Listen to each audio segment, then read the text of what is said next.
수강생 여러분 안녕하십니까. 신체 손해사정사 1차 시험 과목 중에서 손해사정 이론 강의하고 있는 조수길 손해사정사입니다.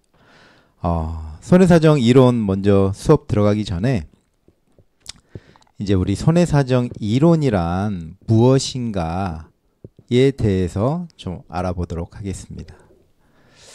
일단 뭐 손해사정 이론은 손해사정 업무를 수행하기 위하여 기초가 되는 모든 이론을 손해사정 이론이라고 합니다. 그래서 이 부분, 이 자체, 이 모든 이론이라는 이 말 때문인지는 몰라도 이 손해사정 이론 자체가 어마무지하게 광범위해요. 뭐 보험만 다루는 게 아니고 손해사정에 뭔가 이렇게 발을 담그고 있다라는 이론은 전부 다 저희 과목에서 다룹니다. 그래서 너무 광범위해요. 그렇다 보니까 우리 수험생 여러분들이 많이 어렵다라고 느끼시는 부분입니다. 근데 뭐 어떤 시험이든 마찬가지겠지만 광범위하면 어때요? 시험 범위가 광범위하면 그 깊이는 얕아요. 그래서 그냥 수박 겉핥기 시계 정도의 이론만 알고 있으면 됩니다. 그 이론 하나를 무지하게 막 팔 필요는 없어요. 그래서 제가 그 강의할 때도 이제 자주 우리 수험생 여러분들한테 말씀을 드리는 부분인데 어느 하나에 꽂히면 안 돼요.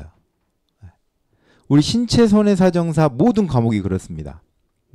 어느 하나에 꽂히면 제가 봤을 때는 그 차수에는 떨어져요. 그래서 내가 의지적으로 인식을 하고 있어야 돼요. 어느 거 하나에 꽂히면 안 되겠구나. 넓게 광범위하게 이 손해사정 이론에 있어서는 맛보기식으로 훑고 중요한 부분만 강사가 이야기한 부분에서 중요한 부분만 내가 이렇게 암기를 하고 공부를 하면 합격하겠구나 라고 생각하시고 이제 공부하시면 됩니다. 그래서 뭐 손해사정사 시험에서의 손해사정 이론 뭐 좀 전에 말씀드린 내용과 같습니다. 보험계약법, 보험업법에 비해 매우 광범위해요. 왜냐? 보험계약법, 보험업법은 법 몇 조 몇 항 이런 식으로 정해져 있잖아요. 그래서 이 손해사정 이론 같은 경우에는 정확히 정해진 시험 범위가 없어요. 그리고 손해사정과 직접적인 관련이 없는 이론들도 많이 나옵니다. 많이 나와요. 그래서 이제 손해사정 이론을 어렵게 생각을 하시는데 저랑 같이 공부하다 보면 아시겠지만 결코 어려운 과목이 아니다. 오히려 업법, 계약법보다도 우리 손해사정 이론에서 평균 점수를 올릴 수 있는 기회가 충분합니다. 그러니까 그런 자신감을 가지고 이 손해사정 이론 수업에 임해 주셨으면 좋겠고요. 이제 손해사정 이론 공부 어떻게 해야 되겠냐? 뭐 누차 말씀드립니다. 뭐 어떤 과목이든 마찬가지일 거예요. 기본서 다독은 필수입니다. 필수. 기본에 충실해야 하고요. 그래서 이제 저랑 같이 공부를 어떤 식으로 할 거냐면 우리 손해사정 이론 이 교재 있잖아요. 기본서. 기본서를 저랑 같이 쭉 1회 독을 할 거예요. 1회 독을 하면서 제가 중요한 부분은 밑줄 치십시오라고 말씀을 드립니다. 밑줄 치시고 그러면 이제 저랑 같이 1회 독을 하시는 거야. 1회 독을 하고 그 다음에 우리 수험생 여러분, 수강생 여러분들은 어떻게 돼요? 밑줄 친 부분 한 번 더 보시면서 2회 독, 3회 독까지 되는 거죠. 그리고 이 강의를 들은 후에는 짧은 시간 안에 본인이 다시 한번 복습을 꼭 하셔야 됩니다. 그렇지 않으면 우리 또 망각의 동물이잖아요. 우리 인간들은. 그러니까 금방 잊어버려요. 금방 잊어버립니다. 그러니까 강의를 들으신 후에 짧은 시간 안에 복습을 할 것을 말씀드리고요. 그리고 이제 규칙적이고 반복적인 꾸준함. 이 부분은 뭐 제가 굳이 부연 설명을 안 드려도 될 것 같습니다. 그래서 일단 저랑 같이 1회 독하고요. 그리고 일단 강의가 끝나면 짧은 시간 안에 복습하면서 밑줄 그은 부분 중심으로 2회 독 그리고 다시 저랑 또 다음 차수에 다음 회에 만나기 전에 앞에 부분 보고 그 다음 저랑 똑같이 나가면 3회 독은 계속 기본적으로 하고 나가는 셈이 되겠죠. 그러니까 우리 수험생 여러분들은 그런 식으로 진도에 맞춰 따라오시면 되겠습니다. 저는 2003년도부터 현재까지 이 손해사정사업에 몸담고 있습니다. 그래서 2003년도에 보험회사에 입사를 해가지고요. 10년 동안 보험회사에서 보상 업무에 종사를 하고 지금은 2013년부터 현재까지는 독립손해사정사업을 하고 있습니다. 그래서 지금 벌써 횟수로 꽤 됐네요. 꽤 됐어요. 그래서 저는 이제 뭐 보험회사에서는 우리 후배 양성 교육에 진행을 했었고요. 그리고 현재는 뭐 다른 데도 이제 뭐 교육을 하고 뭐 대리점도 교육하고 GA 지점 그리고 이제 뭐 우리 합격의 법학원 그리고 다른 이제 진행을 하고 있죠. 일단은 이제 우리 손해사정 이론 강의 뭐 본격적으로 들어가기 전에 앞서서 지피지기면 백전백승이라는 말도 있잖아요. 그러면 우리가 과거 시험은 어떤 식으로 했냐? 과거 시험에 대해서 제가 한번 분석을 좀 해봤어요. 먼저 48회 손해사정 이론 출제 경향 분석입니다. 올해죠, 올해. 자, 첫 번째로 보면 손해사정 실무와 직결된 내용이 확대되었더라. 즉 독립손해사정사의 권한 그리고 보험 대위, 공제 유형, 보험금 지급 원칙 등이 나왔고요. 실제 보상 업무에 필요한 법적 해석과 사례 적용을 묻는 문제가 다수 출제되었습니다. 두 번째로 정책과 법률 변경 사항이 반영됐어요. 이거는 어떤 과목이든 마찬가지예요. 어떤 과목이든 이슈되는 거는 그 해에 분명히 문제로 나옵니다. 그래서 실손의료보험 손해율과 청약 철회 제한 사유 그리고 중대재해처벌법 요건 등의 최근 이슈가 반영된 문제가 출제가 되었더라. 그리고 금소법, 금융소비자보호법 그리고 보험업법 등과의 연계 문제도 강조된다. 세 번째, 계산형 문제 문항의 체계적 강화, 기대효용 이론 기반으로 보험료를 유도하고 공제를 적용한 순보험료 산출 등이 출제가 되었다. 그리고 단순 계산 문제가 아닌 경제 이론 기반을 해석할 수 있느냐, 그 해석력을 요구하더라. 그런 겁니다. 저랑 같이 작년에 손해사정 이론에 대해서 이렇게 공부하신 분들은 이 기대효용 이론 해가지고 문제 나왔었죠. 제가 AC 문제에서 다뤄준 내용이랑 똑같이 나왔어요. 네 번째로 위험 관리 및 리스크 개념이 강화됐더라. 물리적 도덕적 위태의 구분 그리고 언더라이팅 리스크, 재보험, 파라메트릭 보험 등이 관련한 문제가 나왔었고요. 리스크의 종류와 보험자의 대응 방식까지 포괄되어서 문제가 나왔더라. 출제 유형을 한번 분류를 해봤어요. 그랬더니 이렇게 6가지로 좀 뽑아봤습니다. 첫째로 기초 개념형, 두 번째 사례 응용형, 세 번째 법령 제도형, 네 번째 계산형, 수리형이라고 하죠. 그리고 다섯 번째 보험 실무형, 여섯 번째 기타. 첫 번째 기초 개념형을 보니까 물리적 위태, 보험료 산정 원칙 등의 문제가 한 10문항 정도 나왔어요. 출제 비중은 한 10% 정도 되고요. 두 번째로 사례 응용형이 타보험 조항이라든지 공제 유형, 배상 책임 법리 등 해서 출제 비중이 한 23% 정도 됐습니다. 23%. 그리고 세 번째 법령 제도형 문제가 청구권 소멸시효, 중대재해처벌법 등 해가지고 출제 비중이 20% 정도 됐고요. 네 번째 계산형이 손해율, 보험료, 순보험료 계산 등 해가지고 출제 비중이 10% 정도 나왔어요. 다섯 번째로 보험 실무형이 보험 독립 손해사정사 업무, 손해사정업 등록 등의 문제를 12% 정도 출제가 됐고요. 기타 사회보험 등 지수형 보험, 장기 요양, 실손보험 등의 문제로 출제 비중이 10%에 해당하는 만큼의 문제가 출제가 되었습니다.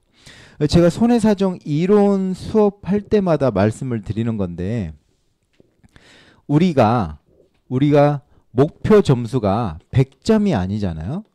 100점이 아니에요. 100점이 아니에요. 평균 점수 이상만 맞으면 돼요. 그러면 이 출제 비중이 이런 식으로 나왔다라고 하면 어느 부분은 좀 거르고 넘어가도 되겠구나라고 인식을 하고 있어야 됩니다. 저희는 어떤 부분을 좀 거르고 넘어가요? 이 기타입니다. 기타. 나중에 맨 뒷부분에서 우리 교재에도 맨 뒷부분에서 다루는데 이 기타의 부분에 있어서는 우리 교재에 나와 있는 부분만 공부를 하고 시험에 임하셔도 충분해요. 꼭 어떤 분들은 제가 아까도 수업 그 시작 전에 말씀드렸지만 이 기타 부분에 꽂혀가지고 이 기타 부분에 있어서 막 또 연구를 하세요. 구태여. 근데 그분들이 100점 맞냐? 100점도 못 맞고요. 거기에다가 치중하다 보니까 그게 비중이 몇 프로예요? 10%예요. 10%. 10% 이하입니다. 10% 이하. 이 여기에 집착을 하고 있으니까 평균 점수를 까먹어요. 까먹어. 그러다 보면 불합격되는 겁니다. 그래서 집착하지 마셔라. 집착하지 마셔라. 라고 또 말씀을 드려요. 자, 48회가 그랬고요. 그 다음에 우리 이제 47회 한번 보시죠. 47회 손해사정 이론 출제 경향 분석에 대한 내용인데요. 보시면 자, 첫 번째로 핵심 개념 중심의 문제가 출제가 되었더라. 어떤 내용이냐 보니까 손해사정의 기본 개념이 매년 반복적으로 출제되고 있더라. 다음으로는 보험계약의 법적 성질, 보험 원칙과 관련된 문제의 비중이 높더라. 세 번째로 보험 수리적 개념, 즉 PML, 리스크 관리, 보험 요율 산정 등에 대한 출제 빈도가 증가되더라. 지금은 이 경향 분석 내용만 보시면 저게 무슨 말이야 하실 거예요. 그게 정상입니다. 왜냐? 우리 손해사정 이론 아직 들어가지도 않았어요. 그냥 이런 전체적인 경향 분석이 있으니까 먼저 보고 우리가 차근차근 준비를 해 나가자 이런 취지입니다. 그러니까 지금 상황에서는 이렇게 멍 때리고 계셔도 돼요. 멍 때리고 계셔도 돼요. 자, 두 번째, 실무 적용 능력을 평가하는 문제가 증가되더라. 보니까 최근 기출문제에서는 보험 상품 운영, 보험 계약 실무, 재보험 및 리스크 관리가 관련된 문제의 비중이 증가가 되더라. 특히 실제 사례를 기반으로 한 문제, 예를 들어 책임보험, 재보험, 운송보험, 해상보험 등 다수 출제되더라. 다음으로 보험 약관이나 법령 조항을 실무에서 어떻게 적용하는지 평가하는 문제가 포함된다. 무조건이에요. 무조건.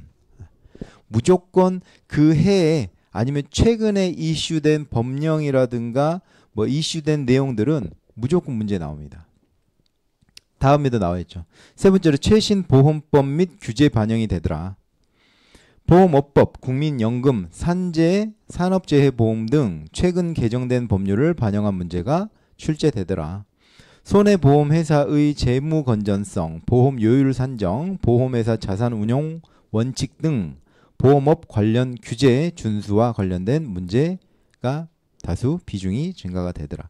그래서 우리 손해사정 이론은 참 신기한 게 보험업법도 나오고요. 보험업법도 다루고 계약법도 다룹니다.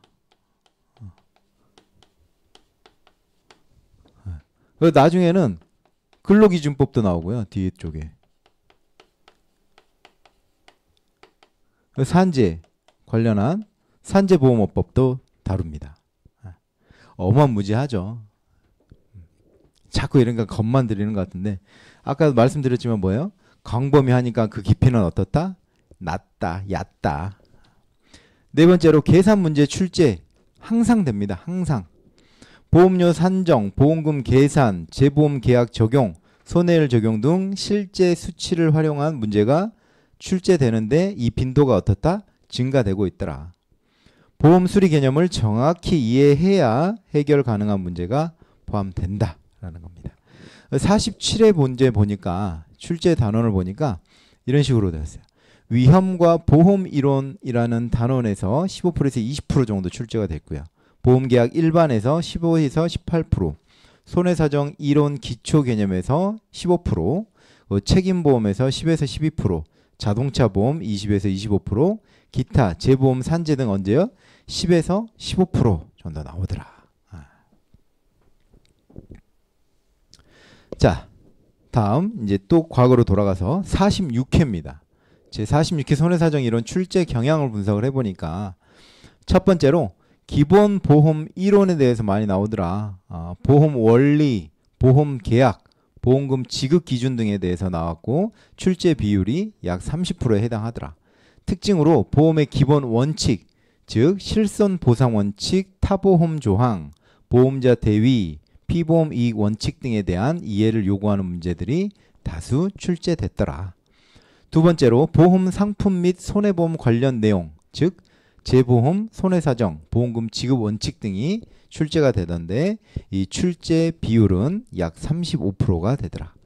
특징으로 보면 보험 상품의 구체적인 보상 기준 및 보험사와 피보험자의 책임관계를 다루는 문제가 많이 나왔더라.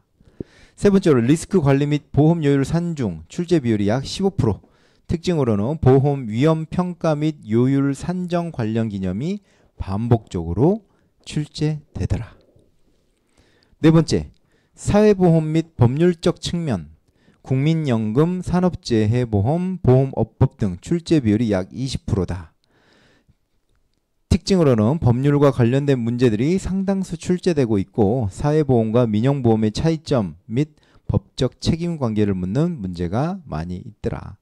자, 여기에서 이 사회보험 문제는 기타로 빼면요. 기타로 빼면 10% 이하예요.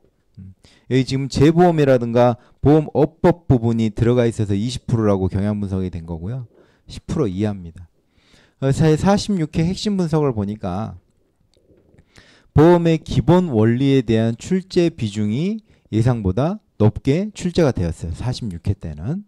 두 번째로 손해보험 및 보험 상품 관련 문제는 상대적으로 예상보다 낮았지만 여전히 출제 비율이 높더라. 세 번째, 리스크 관리 및 보험 요율 관련 문제는 교재 예상과 비슷하게 출제되었다. 네 번째, 사회보험 및 법률 관련 문제는 법률 조항을 직접 묻는 형태로 출제되더라 라는 겁니다. 자, 45회 더 가볼까요? 45회. 제 45회 손해사정 이론 분석을 해보니까 첫 번째로 리스크 관리 및 보험 개념 비중이 증가되었더라 라는 겁니다. 어떤 내용이냐? 리스크 관리 기법 관련 문제가 다수 출제되었고 두 번째, 손해보험과 생명보험의 기본 개념을 묻는 문제. 세 번째, 보험 리스크의 특성에 대한 개념형 문제. 뭐 이런 내용들 저희 교재에 다 나와 있어요. 교재에 다 나와 있고 두 번째로 배상책임보험 관련 문제, 법리 문제에 대한 보험 관련 법리 문제가 다수 포함되어 있더라. 법적 책임 원칙과 관련된 문제 출제되었고요. 피해자 중심의 법리와 관련된 문제 비중이 증가되었고 자배법이라고 하죠. 자동차 손해배상보장법 관련된 실무적 내용이 출제되었더라. 이 지금 경향 분석한 거는 나중에 기출문제 풀이할 때도요. 제가 반복적으로 또 말씀드립니다. 그때는 뭔가 지금 듣는 것보다 몸에 확 와닿을 거예요. 아주 흡수가 쫙쫙 될 겁니다. 아, 그래서 내가 저 부분을 좀 더 공부해야 되는구나. 이런 식으로 와닿으실 거예요. 세 번째, 재보험 관련 문제가 다수 출제되었다. 특히 재보험의 보유액과 출자 금액, 산출에 대한 계산 문제가 출제되었다. 네 번째, 보험료 계산 및 손해 산출 문제가 출제되었다. 이 계산 문제도요. 이 계산 문제도 저희 교재에 충분히 다뤄져 있습니다. 제 교재에서 이 정도의 수준만 하고 있으면 어떤 문제든 다 풀 수 있어요. 그러니까 제가 말씀드리고자 하는 거는 다른 데에 꽂혀가지고 다른 교재에 막 이렇게 왔다 갔다 하면서 보면 둘 다 못 봐요. 둘 다. 저희 교재만 충분히 파십시오. 그래서 이 보험료 계산 문제 보니까 손해평가 기준 등에 대한 계산 문제가 포함되어 있고요. 순보험료 산출 방식에 대한 실전 계산 문제가 등장을 했습니다. 보험료 조정과 관련된 손해율 조정 문제가 포함되어 있고요. 다섯 번째로 특수보험 및 화재보험 관련 문제가 출제되었어요. 여섯 번째, 실무 중심의 문제 증가와 최근 판례와 연관된 실무형 문제가 등장을 했습니다. 출제 영역을 보니까 리스크 관리 및 보험 개념이 한 15% 정도 나왔고요.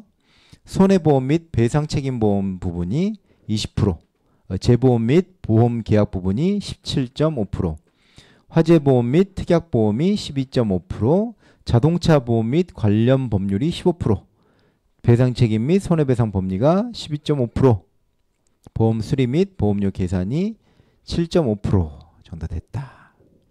그러면 이제 뭐 우리가 최근 4년까지 봤는데 44회부터 그러니까 최근 5개년 44회부터 48회까지 출제 경향 분석 및 2026년 제49회는 어떻게 시험을 대비할 것인가 그 전략에 대해서 한번 정리를 해봤어요.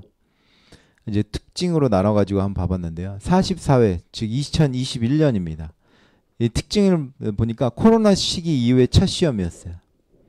출제 경향은 주로 기본 이론 중심이었고 보험 계약법이 좀 집중이 됐어요. 이때 난이도를 굳이 따지자면 중 정도 됩니다. 중. 45회 보면 실무 연계가 조금 강화가 됐습니다. 출제 경향으로 보면 손해사정업 등록 요건, 보험자 대위, 약관 해석 등에 대한 출제 비중이 조금 늘어났고요. 이때 난이도 배분을 보면 중상이에요. 중상. 46회를 보면 신유형이 좀 처음으로 이제 등장을 해요. 어떤 내용들이냐? 공제조항, 그리고 타보험 조항, 그 계산 문제가 약간 복잡스러워집니다. 예전처럼 뭐 단순한 문제가 아니에요. 이제 46회부터 뭐 기대 효용에 대한 뭐 그런 것들을 다루고요. 좀 내용들이 있어요. 이때도 중상이었어요. 47회 문제에 있어서는 법령 제도가 반영이 되었더라. 금소법이라고 하죠. 금융소비자보험법 그리고 실손보험 손해율 이슈가 좀 반영이 됐어요. 이때도 중3입니다. 중상. 올해 2025년 48회를 보니까 통합일련형 사령이 강화가 됐어요. 그래서 중대재해법, 파라메트릭 보험, 윤리문항이 출제가 됐고 이때는 제가 그냥 판단하기에 상입니다. 상이었어요. 전반적으로 보니까 암기형에서 응용형으로의 변화가 좀 있더라. 그리고 보험 실무, 법률, 리스크 관리의 융합형 문제가 점차 증가되고 있는 추세더라. 그리고 법령 개정 및 사회 이슈 반영 속도가 빨라지고 그 내용들은 무조건 시험에 나온다. 그러면 우리가 내년 2026년 49회는 어떨까요? 난이도가 저는 상으로 유지할 거라고 봅니다. 상으로. 제가 자꾸 양복으로 분필들을 하나씩 떨어뜨리고 있어요. 자, 그래서 49회도 이 난이도는 상 문제로 나올 것 같은데요. 오히려 저와 같이 준비하는 수험생, 수강생 여러분들은 난이도 상이면 더 평균 점수를 올릴 수 있다라고 제가 감히 말씀드립니다. 그래서 그러면 이제 우리가 어떤 식으로 준비를 할 거냐? 어떤 식으로 준비함에 있어서의 이 키워드를 좀 뽑아왔어요. 키워드를. 그래서 이론과 실무를, 이론 플러스 실무를 통합하는 이 통합형으로 손해사정 실무 절차와 대위, 공제, 타보험 조항 등을 실제 현장 사례 중심의 출제가 증가되겠다. 그래서 이 부분을 반영을 해가지고 강의를 할 겁니다. 두 번째, 법령제도 최신화. 금융소비자보호법, 중대재해처벌법, 보험업법 개정된 부분이 있으면 또 최신 법령 반영형 문제를 강화가 될 거니까 그에 대해서 대비를 하자. 세 번째, 경제이론 기반. 뭐 기대효용 이론, 리스크 관리, 보험 수리 계산, 보험료, 순보험료 계산형은 빈출되니까 이것도 충분히 저희 교재와 제 강의로 충분히 다룰 수 있고요. 신상품 리스크 관리형으로 파라메트릭 보험, 캐타스트로피 본드, 언더라이팅 리스크, 실무 트렌드형 문제를 준비를 해야 되겠다. 다섯 번째로 손해사정사의 역할과 윤리에 있어서 독립선사 업무 범위, 등록 요건, 이해상충 금지 등에 대한 내용을 충분히 다뤄야 되겠다. 이 내용들은 뭐냐? 전문직 윤리형 문항이 강조될 것이다 라는 겁니다. 자, 이렇게 해서 이제 손해사정 이론에 대한 시험을 같이 알아본 거고요. 이렇게 이제 분석이 다 있는 상태다라고 이제 저희 수강생 여러분들한테 자랑하는 겁니다. 자랑하는 거예요. 자랑하는 거고, 그리고 이 부분을 다 기반으로 해서 강의를 준비를 했고 저희 교재도가 준비가 돼 있으니까 저만 믿고 이 강의 하나, 이 저와 이 기본서를 믿고 따라오시는 분들은 손해사정 이론 과목에 있어서는 충분히 고득점을 받으실 거니까요. 믿고 따라오십시오. 믿고 따라오세요. 자, 그러면 잠시 쉬었다가 우리 기본서 교재 진도 나가도록 하겠습니다.